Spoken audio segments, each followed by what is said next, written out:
के 5.5 लाख गरीबों को बड़ी सौगात। सीएम योगी आदित्यनाथ ने सौंपी घर की चाबी, लाभार्थियों से किया संवाद। एमराल्ड प्रोजेक्ट निर्माण में गड़बड़ी पर सीएम सख्त, दोषी अफसरों पर कार्रवाई के निर्देश। सुप्रीम कोर्ट के आदेश का पालन करने का आदेश। कोरोना संक्रमण के बाद खुले प्राइमरी स्कूल, सीएम योगी ने दी शुभकामनाएं। कोविड-19 की गाइडलाइन के अनुसार मिला प्रवेश। प्रसपा के राष्ट्रीय अध्यक्ष का परिवर्तन रथ तैयार। शिवपाल के रथ पर मुलायम की फोटो, पद चिन्हों पर चलने की कह रहे तैयारी। पंजाब कांग्रेस प्रभारी हरीश रावत नए विवाद में फंसे। सिद्धू व 4 कार्यकारी प्रधानों को बताया पंज प्यारे, अब मांगी माफी।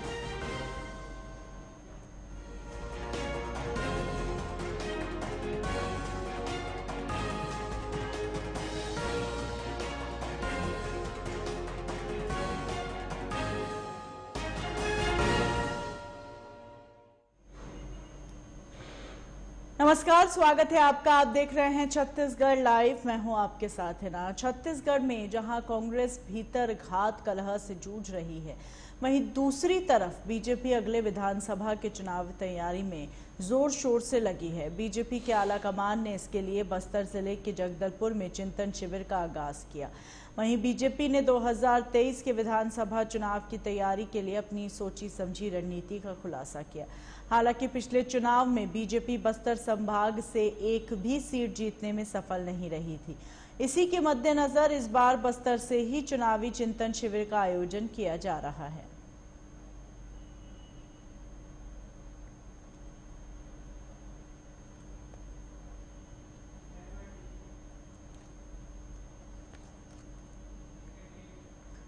प्रदेश के स्कूलों में फिर से 5वीं 8वीं की बोर्ड परीक्षा शुरू करने के लिए छात्रों की भविष्य की चिंता करते हुए राजधानी रायपुर के जागरूक व्यक्ति मनराखन लाल निषाद ने प्रेस कॉन्फ्रेंस की और इस दौरान उन्होंने राज्य सरकार से मांग की है कि 5वीं और 8वीं की बोर्ड परीक्षा पुनः शुरू कर दी जाए, क्योंकि अभी के समय में इन कक्षाओं की बोर्ड परीक्षा नहीं हो रही है, जिससे छात्रों का भविष्य अंधकार में जा रहा है। वहीं मनराखन लाल निषाद ने कहा कि यह कभी भी सत्य नहीं हो सकता कि सभी बच्चों को एक ही स्तर पर खड़ा किया जा सके। बच्चे अपने परिश्रम के आधार पर ही अपने जीवन के लक्ष्य को प्राप्त करते हैं। इसमें उनकी परिश्रम और लगन की ही काम आता है। उन्होंने कहा कि बोर्ड परीक्षा जो 5वीं 8वीं में हो रही है, उसे बंद करने से बच्चों के मन में पास होने का प्रयत्न रहता है और फेल होने का डर वह अब समाप्त हो गई है। इससे उनकी परिश्रम करने की आदत ही नहीं होगी, जो आगे चलकर एक परिश्रमहीन व्यक्ति का निर्माण होगा। इसके साथ ही उन्होंने बताया कि मैंने बोर्ड परीक्षा चालू करवाने के लिए राज्य सरकार, शिक्षा मंत्री, राज्यपाल, प्रधानमंत्री और राष्ट्रपति के नाम भी ज्ञापन सौंपा।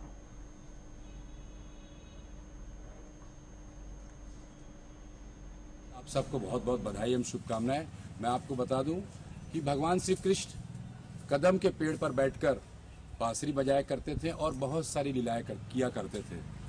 महत्वपूर्ण बात यह है, जो आज हम यहाँ पे उपस्थित हुए हैं पुरखा गार्डन में, हम सब आज कदम का पेड़ यहाँ पर रोपित करेंगे और भगवान श्री कृष्ण और माता रानी राधा जी का आशीर्वाद हमें मिलेगा। मैं आप सबसे भी अपील करता हूँ कि कभी भी आप लोग जन्माष्टमी के दिन एक पेड़ कम से कम कदम का अवश्य लगाएं और आपको भगवान श्री कृष्ण का और राधा माता जी का आशीर्वाद अवश्य मिलेगा। माधवलाल यादव, श्री कृष्ण जन्माष्टमी उत्सव एवं विकास समिति रायपुर अध्यक्ष।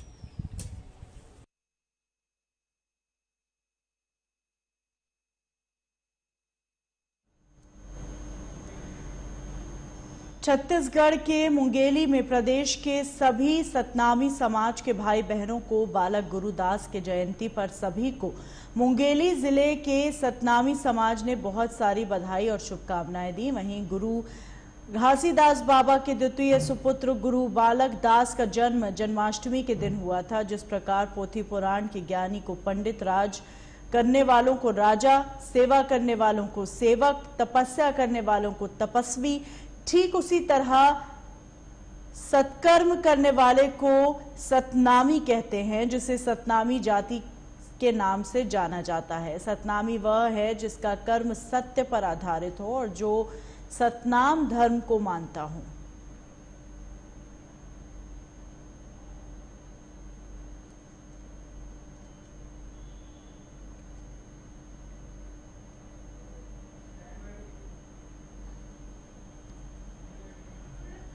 छत्तीसगढ़ में दुर्ग जिले के चरोदा भिलाई में दर्दनाक हादसा हुआ। मामला भिलाई के 3 थाने के चरोदा में शराब भट्टी के पास खड़ी कार में भीषण आग लगने की वजह से कार सवार युवक की जलकर मौत हो गई। मृतक की पहचान नहीं हो पाई। फिलहाल पुलिस मामले की जांच कर रही है।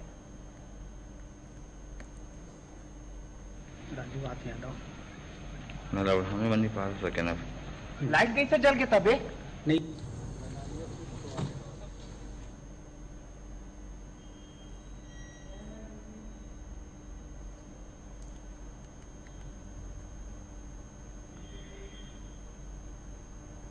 छत्तीसगढ़ के जांजगीर में युवती की लाश संदिग्ध अवस्था में मिली। बताया जा रहा है बीती रात युवती घर से अचानक लापता हो गई, जिसके बाद खेत में काम करने गए लोगों ने फसल के बीच युवती की लाश देखी और पुलिस को सूचना दी। वहीं मृतका के सिर व हाथ पर गंभीर चोट के निशान हैं, जिसे देख हत्या की आशंका जताई जा रही है। घटनास्थल पर पहुंची पुलिस टीम द्वारा मृतका के शव का पंचनामा तैयार कर पोस्टमार्टम हेतु भेज दिया गया। वहीं एसडीओपी दिनेश्वर नंद ने जानकारी देते हुए बताया कि मृतक के गांव में युवक के साथ प्रेम प्रसंग का मामला उजागर हुआ है, जो जल्द ही फिलहाल लापता है। पुलिस इसके अतिरिक्त भी अलग अलग तथ्यों पर गौर करते हुए मामले की जांच कर रही है।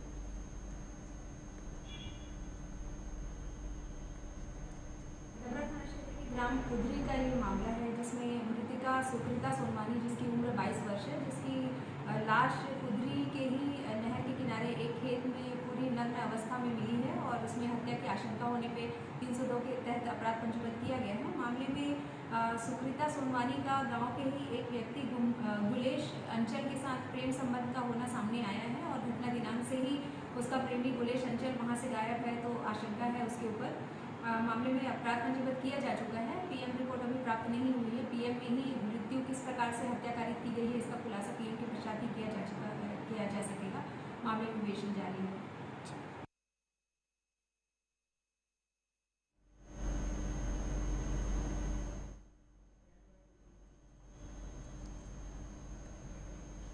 छत्तीसगढ़ राजनांदगांव शहर के पद्मश्री गोविंदराम निर्मलकर ऑडिटोरियम में राजनांदगांव पुलिस द्वारा तनाव प्रबंधन व लिंग समानता संवेदीकरण विषय में कार्यशाला का आयोजन किया गया, जिसमें दुर्ग रेंज के आईजी विवेकानंद सिन्हा सहित पुलिस के आला अधिकारी कर्मचारी उपस्थित रहे। कार्यशाला में दुर्ग से आए मनोरोग विशेषज्ञ डॉक्टर प्रमोद गुप्ता ने इस विषय पर व्याख्यान दिया व पुलिस अधिकारी कर्मचारियों को संबोधित किया। और कार्यशाला के संबंध में दुर्ग रेंज के आईजी विवेकानंद सिन्हा ने कहा कि आज के समय को देखते हुए जिस प्रकार से पुलिस की कार्यप्रणाली है, कई प्रकार से तनाव में आ जाते हैं, उस तनाव को किस प्रकार से कम किया जाए, उसके संबंध में इस कार्यशाला का आयोजन किया गया है। वहीं उन्होंने कहा कि तनाव जीवन का अंग है, उसको साथ में लेकर किस प्रकार से कार्य किया जाए। वही तनाव के कारण कई प्रकार की बीमारियां भी हो जाती हैं। इस तनाव को किस प्रकार से कम किया जाए, इसके लिए काम किया जा रहा है और अपने घर में और समाज में अपने आप को बेहतर साबित कर पाएं, उस उद्देश्य से इस कार्यशाला का आयोजन किया गया है। कर्मचारियों के लिए स्ट्रेस मैनेजमेंट और जेंडर सेंसिटाइजेशन पे एक दिवसीय कार्यशाला का आयोजन किया गया। बेसिकली आज के समय को देखते हुए और जिस प्रकार से पुलिस की जो कार्य प्रणाली है, जिसके कारण से कई कारणों से स्ट्रेस उत्पन्न हो जाते हैं, उस स्ट्रेस को किस प्रकार से मैनेज किया जाए। और जैसा कि मैंने बताया कि स्ट्रेस जीवन का अभिन्न अंग है और उसको साथ में लेके चलते हुए किस प्रकार से मैनेज करते हुए अपने जीवन को आप सफल बना सकते हैं, और इसी उद्देश्य से और इसके स्ट्रेस के कारण से बहुत सारी जो परेशानियां या जो बहुत सारी बीमारियां हो जाती हैं, जैसे कारण डायबिटीज़ या हाइपरटेंशन या अन्य बीमारियां, तो इस स्ट्रेस को कैसे मैनेज किया जाए जिससे कि आप अपने कार्यस्थल पर भी अपना सबसे अच्छा प्रदर्शन कर पाएँ और अपने घर में भी और समाज में भी अपने आप को बेहतर साबित कर पाएँ। इसी उद्देश्य से आज कार्यशाला का आयोजन, और जिसमें हमने एक वरिष्ठ जो चिकित्सक हैं, एक्सपर्ट हैं, साइकेट्रिस्ट डॉक्टर प्रमोद गुप्ता को इसके लिए दुर्ग से बुलाया है और उनके द्वारा अपने एक्सपर्टीज़ के माध्यम से लोगों को बताएंगे और अगर किसी को कोई समस्या है तो उसका निराकरण करने में भी वो मदद करेंगे।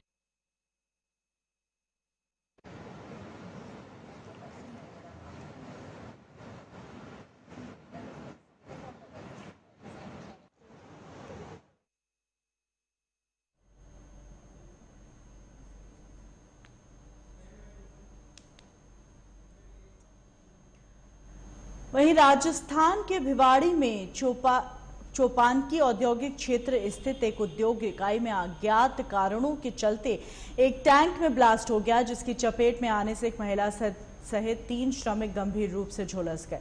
वहीं घायल हुए सभी श्रमिकों को इकाई प्रबंधन की ओर से निजी अस्पताल में उपचार हेतु ले जाया गया, लेकिन हादसा बड़ा व गंभीर होने के चलते सभी घायलों को आनन फानन में भिवाड़ी के उप जिला अस्पताल लाया गया, जहां से सभी घायलों को अलवर के लिए रेफर कर दिया गया। वहीं घटना पर बात करते हुए कंपनी के सुपरवाइजर सुनील सिंह ने बताया कि एक तेल के टैंक में टेक्निकल फॉल्ट के चलते धमाका हुआ और धमाके में जो तेल बिखरा उसकी चपेट में मौके पर काम कर रहे श्रमिक आ गए और सभी घायलों का उपचार जारी है।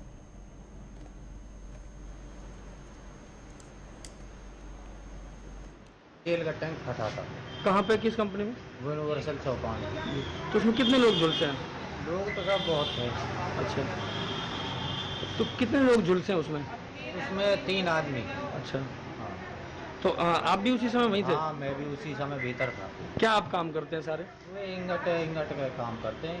अच्छा, हेल्परी का काम करते हैं। कौन सी कंपनी घटना है? यूनिवर्सल की। अच्छा, तो अभी कैसी स्थिति है इन सब की? तो अभी तो घायल है, 3 आदमी ज़्यादा घायल है। तो ये कहाँ के रहने वाले हैं सारे जो घायल हैं? एक हुसैपुर का है, 2 गोरखपुर साइड के यूपी के। और आप भी इनके साथ ही थे? हाँ, मैं भी इनके साथ में था। तो इनके अलावा और कितने लोग झुलसे हैं? और झुलसे नहीं है, और किसी को चोट नहीं है। तो क्या घटना हुई थी, ये क्या फटा? तेल का टैंक। किस कंपनी में? यूनिवर्सल चौपान की।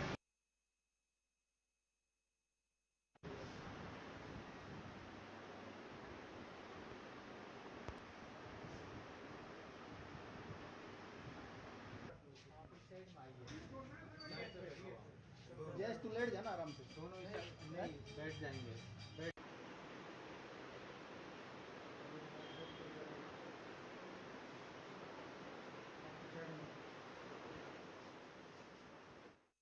करीब मामला सामने आया, जहां देवनगर थाना अंतर्गत रावत नगर में निर्माणाधीन भवन के पास ढलान में ट्रैक्टर के लुढ़कने से चपेट में आई मासूम लड़की की मौत से पिता ने सुध-बुध खो दी।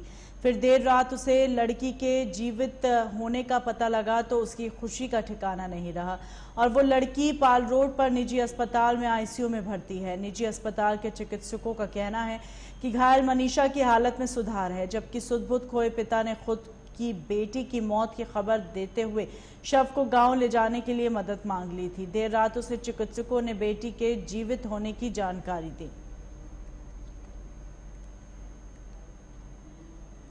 की बच्ची जो अपने मजदूर पिता के साथ यहीं कोई काम पे रह रही थी और पिताजी चाय लेने गए हुए थे। पीछे से जो है वो ढलान में ट्रैक्टर खड़ा था और वहाँ पे ऐसा सुनने में आया शायद चाबी लगी हुई थी और उसने गलती से चाबी को घुमा ली और इस वजह से वो ट्रैक्टर चल पड़ा और वो नीचे गिर गई और उसको चोट लग गई। ये चोट जो है 28 तारीख को सुबह करीब 11 बजे लगी थी और अपने पास आधे घंटे के अंदर 11:30 बजे आ गए थे। जब आई थी मरीज तो इसके नाक से, मुंह से, कान से खून आ रहा था। मरीज जो है पूरी बेहोश अवस्था में थी और इसके सर में हल्की सी सूजन बाहर से लग रही थी। पहले लगा शायद बच्ची जो है बहुत ही गंभीर अवस्था में है। हमने सारा तसल्ली करके देखा कि भाई हाँ बच्ची की धड़कन चल रही है, सांस चल रही है, तो हमें थोड़ी सा उम्मीद जगी कि भाई बच्चे को बचाया जा सकता है। पूरी छानबीन करके तसल्ली करके ऑक्सीजन चालू किया, ग्लूकोज वगैरह लगाए, फिर आईसीयू में शिफ्ट किया। शिफ्ट करने के बाद फिर लगा कि नहीं अभी बच्चे जो हैं पूरी तरह से होश में नहीं, आँखें पुतली काम नहीं गई, तो इसको वेंटिलेटर पे लिया। उसके बाद इसकी जो जरूर जांचें होती सीटी स्कैन कराया। उसमें यह पाया गया कि इसकी जो मेन जो चोट है वो इसके जो दिमाग जो पिछले वाला जो हिस्सा होता है जहाँ पे अपनी धड़कन और सांस कंट्रोल होती है, जिसे बोलते हैं ब्रेन स्टेम, उसके अंदर हेमरेज है, खून का जमाव है। वो सारा चीज़ हमने पेरेंट्स को अच्छे से काउंसलिंग कर दिया और इसको वेंटिलेटर पे कंटिन्यूस इसको हम लोग ट्रीटमेंट कर रहे थे। लेकिन जब ये पाया गया कि नेक्स्ट डे 28 तारीख की ये घटना हमारे पास है, 29 तारीख को इसको करीब ठीक है पहले से करीब सुधार आ रहा था, लेकिन जब 30 तारीख के सुबह अखबार राजस्थान पत्रिका में ये न्यूज़ आई कि ट्रैक्टर ढलान पे था और बच्चा जो है पैसों के चक्कर में घूमता रहा और बाद में शाम तक बच्चे की मृत्यु हो गई।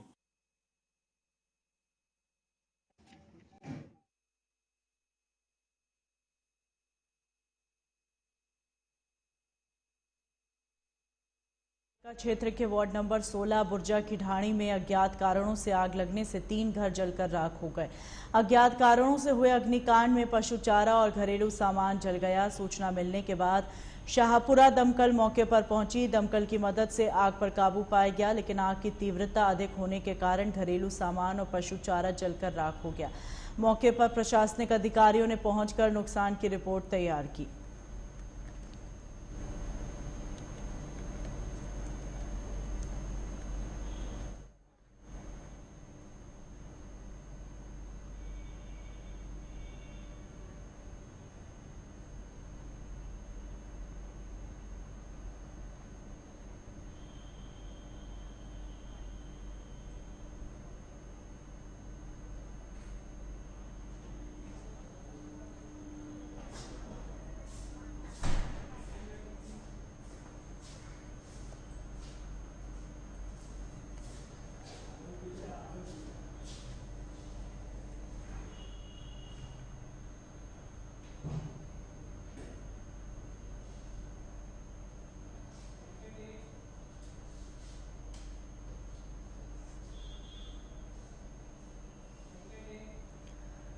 राजस्थान के हरियाणा के बलाड़ से मंगलवार को पैदल यात्रा संघ रामदेवरा के लिए रवाना हुई। बाबा रामदेव की आरती करके डीजे के साथ रवाना हुआ। वहीं सरपंच धनाराम मुंड व अन्य मौजूद लोगों ने संघ को रवाना किया। बाबा के दरबार में पहुंचकर क्षेत्र की खुशहाली की कामना व अच्छी बारिश हो, ऐसी बाबा को आराधना करेंगे।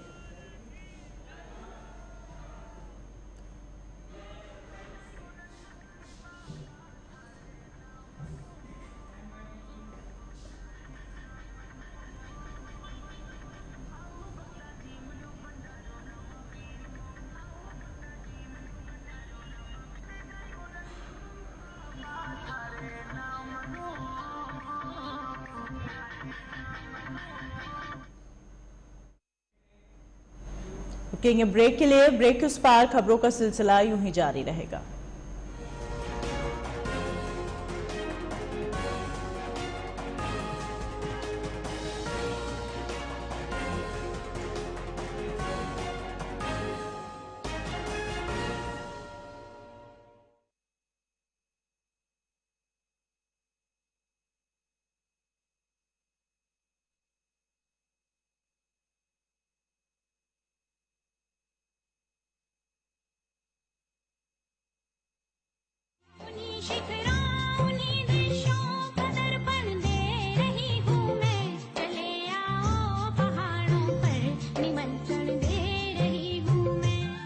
ये ऊंचे ऊंचे पर्वत, इन नदियों की कलकल जहां, देवों की भूमि, गंगा की पावन धरा है वहां। केदार में बसते शिव, बद्री में विष्णु का बसेरा। हेमकुंड साहिब की श्रद्धा भक्तों को खींच लाती है यहाँ। हर मील पर बदलती है भाषा, हर रूप है सुंदरता की नई परिभाषा। उत्तराखंड दीदार है हर शख्स की अभिलाषा। ओली की सुंदरता से लेकर जिम कॉर्बेट के रोमांचक सफर तक, हर खबर के लिए देखिए उत्तराखंड लाइव। सुबह 9 बजे, दोपहर 2 बजे और शाम 6 बजे, सिर्फ लाइव टुडे पर।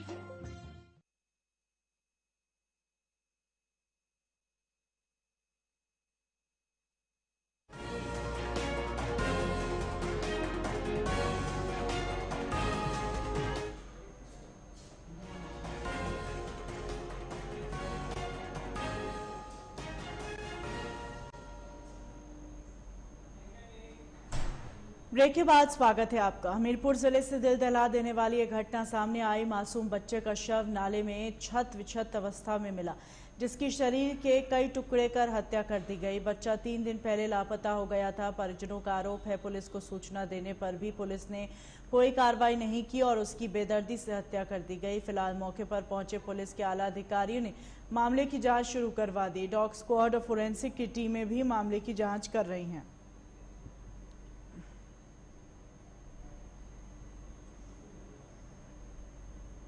घर नहीं गया तो हम शाम को काम करके पहुंचे घर। हमारी माता जी रोटी बना रही थी। उन्होंने कहा कि सिब्बी नहीं घर पे, तो हम ढूंढने में लगे तो हमको नहीं मिला। हम थाने पे सुबह गए, रात में थाने गए, थाने में एप्लीकेशन दिया है, बताया है कि सर हमारा भाई नहीं मिल रहा है। तो कहें कि एप्लीकेशन दे दो। हमने कहा सुबह देंगे, रात में कहीं होगा तो आ जाएगा। फिर उसके बाद हम ढूंढना चालू कर दिया। कल एप्लीकेशन दिया हमने, नाम जद्दी भी किया। 7 बच्चों के साथ घूमता था, उसके बच्चे को छोड़ गए घर में आगे। थाने की जीप आई है, घर छोड़ गए हैं आकर के। कैसे सूचना मिली, कहाँ सूचना हमको मालूम ढूंढते रहे, किसी ने मालूम को बताया है कि आग नहीं यहाँ आया था, भागे कौन के पीछे पीछे यहाँ ढूंढते यहाँ मिला हमको।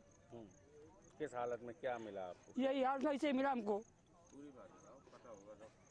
तो कपड़ी वहाँ पड़ी है, पैंट यहाँ पड़ा है, पाँव यहाँ पड़े, ऐसे मिला हमको।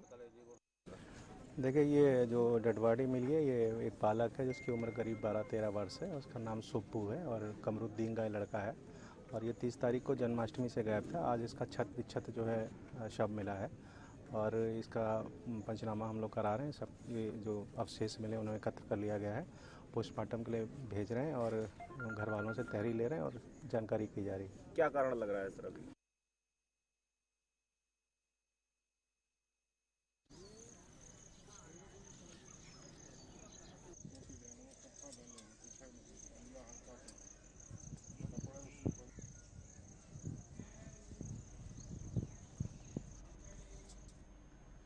उत्तर प्रदेश में वायरल फीवर का प्रकोप थमने का नाम नहीं ले रहा। प्रदेश के कई जिलों में वायरल फीवर का कहर जारी है। कोरोना की तीसरी संभावित लहर की आशंका के बीच पश्चिम उत्तर प्रदेश में वायरल फीवर और डेंगू कहर बरपा रहा है। मेरठ, फिरोजाबाद, आगरा, मैनपुरी, मथुरा, एटा और कासगंज में लगातार मरीज सामने आ रहे हैं। सरकारी व निजी अस्पतालों की ओपीडी में एकाएक मरीजों की भीड़ बढ़ने से चिकित्सक भी हैरान और परेशान हैं। सुबह 8 बजे ओपीडी की शुरुआत से पहले ही मरीजों की भीड़ देखने को मिल रही है। वायरल फीवर की चपेट में आने वालों में सबसे ज्यादा छोटे बच्चे, महिलाएं और बुजुर्ग शामिल हैं। सबसे ज्यादा प्रभावित जिला फिरोजाबाद है, जहां पिछले 24 घंटे के अंदर 12 और बच्चों की मौत हो गई और बीते एक हफ्ते में अब तक 40 लोगों की मौत हो चुकी है। वहीं पश्चिमी उत्तर प्रदेश के कुछ हिस्सों में तेज वायरल बुखार ने पिछले एक सप्ताह के अंदर 40 बच्चों सहित 68 लोगों की जान ले ली। मथुरा में आधा दर्जन गांव भी वायरल फीवर की चपेट में है। यहां 12 लोगों की मौत के बाद स्वास्थ्य विभाग की नींद खुली तो गांव में सैंपलिंग के लिए स्वास्थ्य विभाग की कई टीमें लगाई गईं। बच्चों समेत कई मरीजों का प्राइवेट अस्पताल में इलाज चल रहा है। वायरल फीवर का सबसे ज्यादा असर कोहो, जचोंदा, जुनसिटी, पिपरोट, मिर्जापुर में देखने को मिला। वहीं कानपुर में वायरल फीवर से 2 और लोगों की मौत हो गई। निजी अस्पतालों की लापरवाही भी सामने आ रही है। डेंगू जांच के लिए निजी अस्पताल सैंपल नहीं भेज रहे हैं। वायरल फीवर का प्रकोप बढ़ने से चकेरी और कुरसौली के लोग दहशत में हैं। वहीं गोरखपुर के बीआरडी मेडिकल कॉलेज अस्पताल में जापानी बुखार से पीड़ित बच्चे भर्ती हैं। इन्हें तेज बुखार के साथ झटके आ रहे हैं और यह जापानी इंसेफेलाइटिस का प्रमुख लक्षण है। उधर कुशीनगर में इंसेफेलाइटिस से बच्चे बीमार हैं, कई की मौत हो चुकी है।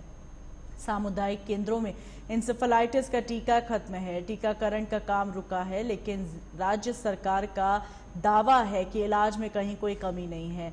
4 साल में इस बीमारी का लगभग नियंत्रण पाया जा चुका है। आने वाले कुछ वर्षों में इसका पूरी तरह से उन्मूलन हो जाएगा। वहीं गोरखपुर मंडल के अतिरिक्त स्वास्थ्य निदेशक डॉक्टर रमेश गोयल कहते हैं, मुख्यमंत्री योगी आदित्यनाथ के निर्देश पर अपनाई गई रणनीति की वजह से 3 सालों में जापानी इंसेफेलाइटिस के मरीजों की संख्या घटी है। 4 साल बाद एक बार फिर इस साल इसमें कुछ बढ़ोतरी हुई है, लेकिन मृत्यु दर में काफ़ी कमी है। ब्लॉक स्तर के सरकारी अस्पतालों में ईटीसी यानी इंसेफेलाइटिस ट्रीटमेंट सेंटर बनाए गए हैं। गोरखपुर के मेडिकल कॉलेज का 100 नंबर वार्ड खास तौर से इस बीमारी से पीड़ित बच्चों के लिए बनाया गया है।